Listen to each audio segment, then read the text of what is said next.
MU Inter-College Basketball Tournament ing 2024-25 Houdokhre.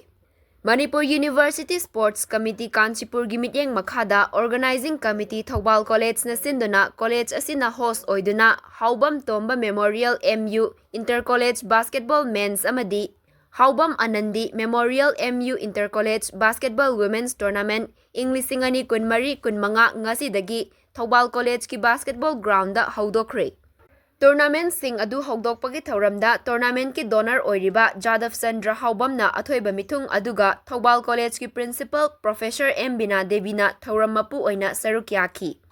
Tournament asigi nupagida Thoubal College, NG College, YK College, Manipur University, Bir Mangol College amasung Manipur Institute of Technology MIT gi team tarukna aduga nupigida TS Paul Manipur Women College, Wycombe Mani Girls College, Thoubal College, Manipur University amasung Manipur Institute of Technology gi team mangana saruk yaduna athoi ahen tanagadauri.